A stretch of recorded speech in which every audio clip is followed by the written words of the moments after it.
चुनाव नजदीक आते ही राजनीतिक दलों की जुबानी जंग भी तेज होने लगी है। एक बार फिर से 2024 की तैयारी में राजनीतिक दल जुबानी जंग को तीखा करने लगे हैं, क्योंकि हर किसी को अब जीतने का लक्ष्य दिखाई दे रहा है।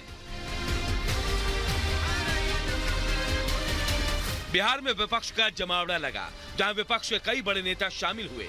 ये रैली विपक्ष को एकजुट करने से ज्यादा प्रधानमंत्री नरेंद्र मोदी पर तीखी टिप्पणी करने की थी। इंडी ने अपने दलों के साथ रैली का महाआयोजन किया, लेकिन शब्दों पर अपना आपा खो बैठे। आरजेडी प्रमुख लालू प्रसाद यादव ने मंच से पीएम मोदी पर हमला करते हुए कुछ ऐसा बोल दिया कि उसके बाद संग्राम छिड़ गया। वजह थी लालू की बदजुबानी, जो पीएम मोदी के खिलाफ थी। परिवारवाद पर बोलते बोलते लालू प्रसाद यादव ने पीएम मोदी की पारिवारिक जिंदगी पर भी हमला बोला। लालू ने सियासी हड़कंप मचाया तो बीजेपी ने भी बिना देरी के हमला बोलना शुरू कर दिया। भ्रष्टाचार के मामले में घिरे लालू ने पीएम पर अभद्र टिप्पणी की तो बीजेपी के नेता और बिहार के डिप्टी सीएम भी पीएम के बचाव में उतर गए और मुंहतोड़ जवाब दिया।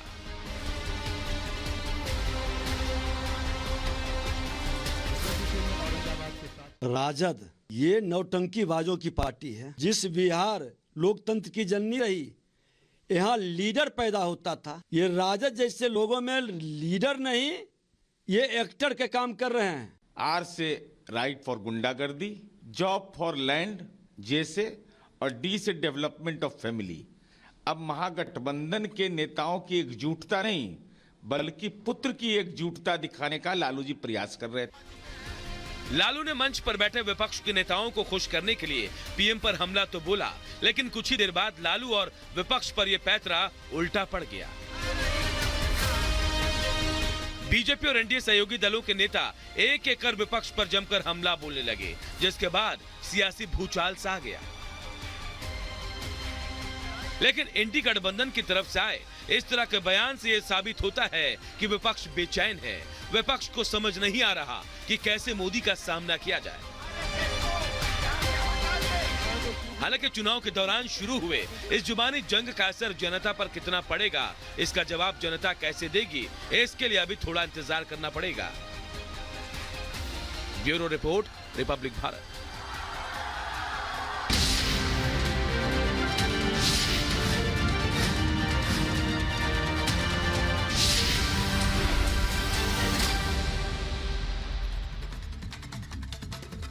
और अब बात मोहन कार्ड की करते हैं। बीजेपी उत्तर प्रदेश में अपने मोहन कार्ड के जरिए बड़ी सेंधमारी करने की तैयारी में, क्योंकि बीजेपी को भी पता है कि अगर दिल्ली फतह करना है तो बिहार और यूपी जैसे बड़े राज्यों में कहीं ना कहीं ऐसे कार्ड चलाने पड़ेंगे, क्योंकि इसका यहां की सियासत पर यादव वोट बैंक का सबसे ज्यादा असर है। रिपोर्ट आपको दिखाते हैं।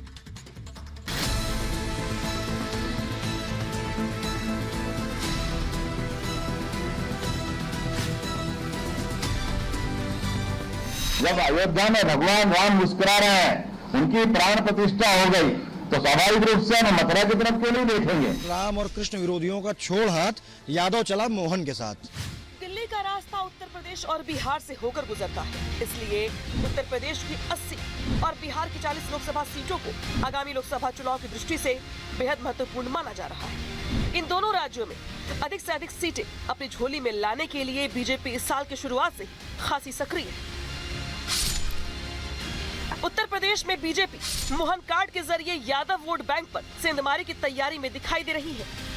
बीजेपी इस बात को बखूबी समझ रही है कि अगर दिल्ली फतह करना है तो बिहार और यूपी में अपनी जड़ें मजबूत करनी होगी, जहां की सियासत में यादव समाज का सबसे बड़ा प्रभाव रहा है। 2024 के रण के लिए बीजेपी ने हुंकार तो पहले ही भर दी थी, लेकिन शनिवार को बीजेपी ने अपनी पहली लिस्ट जारी कर विरोधियों को करारा जवाब दिया।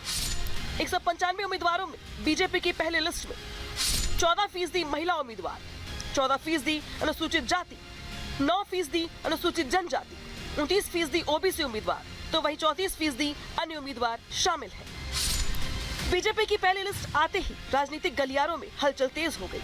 कल जहां बीजेपी ने पहली लिस्ट जारी की, तो वहीं आज लोकसभा चुनाव से पहले मध्य प्रदेश के मुख्यमंत्री मोहन यादव लखनऊ के गडौरा मैदान में यादव महाकुंभ में शामिल होने के लिए पहुंच गए। यादव समाज के लोगों का कहना है कि बीजेपी का ये प्रयोग यादवों को उनके साथ लेकर जाएगा। सब यादव जुड़ रहा है, जुड़ेगा। जुड़ रहा जुड़ेगा। बीजेपी भी चाह रही कि यादव हमारे साथ जुड़े। तो यादवों के वोट मिलेंगे बीजेपी? बहुत मिलेंगे। उपलब्ध में हम लोग यादव भाइयों से यही आग्रह करेंगे कि इस बार बढ़ चढ़ के आप लोग बीजेपी को वोट करें। कोशिश करनी चाहिए सबको, अपनी अपनी मेहनत तो हर आदमी करता है, कहाँ तक सफलता मिलती है तो बात की बात है। उधर लखनऊ में मोहन यादव के स्वागत के लिए पोस्टर पर नारे लिखे गए कि यादव चला मोहन के साथ।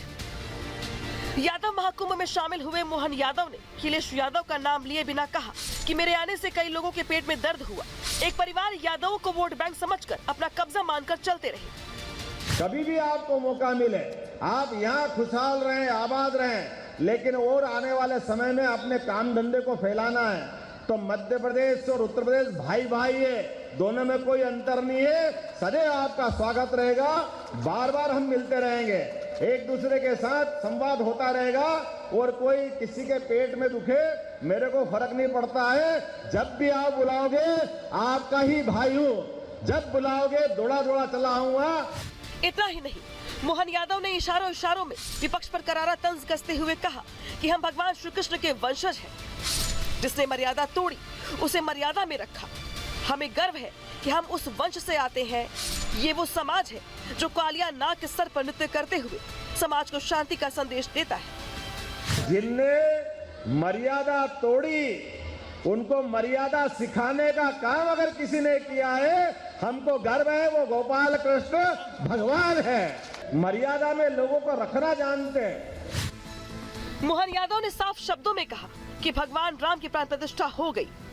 अब हम लोग मथुरा को देखेंगे और मथुरा में भी प्राण प्रतिष्ठा होगी। हमने सबने देखा बदलते दौर का समय है और बदलते दौर के समय में जब अयोध्या में भगवान राम मुस्कुरा रहे हैं, उनकी प्राण प्रतिष्ठा हो गई, तो स्वाभाविक रूप से हम मथुरा की तरफ क्यों नहीं देखेंगे? मथुरा की तरफ तो देखना ही पड़ेगा। बोले गोपाल कृष्ण भगवान की। यादव महाकुंभ के आयोजक मनीष यादव का कहना है कि यादव समाज अखिलेश की बातों में नहीं आएगा और न ही उनके परिजनों के लिए काम करेगा। अखिलेश यादव ने जिस तरीके से यादवों को छला है, यादवों के साथ धोखा किया है, आज से नहीं, इनके कई पुश्तों से इनके यहाँ चला आ रहा है कि चार बार इनके परिवार में लोग मुख्यमंत्री रहे। उत्तर प्रदेश के लोगों के साथ छल हुआ, यादवों को मात्र वोट बैंक तक सीमित रखा है। मोहन यादव जी यादव समाज के चेहरा हैं, यादव समाज उनके नेतृत्व में जाएगा और इसीलिए हम लोगों ने नारा दिया है, राम और कृष्ण विरोधियों का छोड़ हाथ, यादव चला मोहन के साथ। बीजेपी प्रदेश महामंत्री सुभाष यदुवंश ने कहा कि प्रधानमंत्री मोदी तीसरी बार बनारस से चुनाव लड़ने जा रहे हैं। ये बहुत बड़ी बात है। पीएम मोदी देश का प्रतिनिधित्व बनारस से करेंगे, इससे अच्छी बात क्या हो सकती है? सुभाष यदुवंश ने कहा कि कुछ लोग डर के कारण पटना भाग गए हैं। जो यादव समाज है वो शुरू से ही भारतीय जनता पार्टी के विचारों में आस्था रखता है। हम गाय को पालने वाले लोग हैं। भारतीय जनता पार्टी गौ संरक्षण का काम करती है। तेजस्वी यादव और अखिलेश यादव जो वहाँ आज पटना भाग गए हैं, ये लोग गाय काटने वाले लोगों के साथ खड़े हैं। भारतीय जनता पार्टी गाय पालने वाले लोगों के साथ खड़ी है।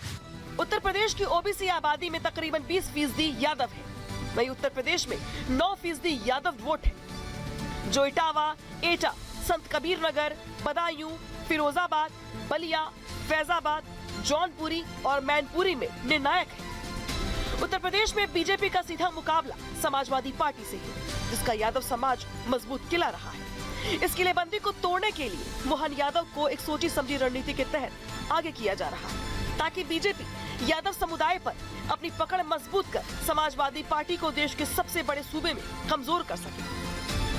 Bureau report, Republic Bharat. आगे बढ़ेंगे और बात करेंगे दिल्ली के मुख्यमंत्री अरविंद केजरीवाल के। अरविंद केजरीवाल को ईडी लगातार समन भेज रही है, लेकिन वो अलग अलग तर्कों के साथ इसे कभी गैर कानूनी बताते हैं, कभी पेश नहीं होते हैं। एक बार फिर समन भेजा है, लेकिन अब नया तर्क दिया है। 1 मिनट में पूरी खबर।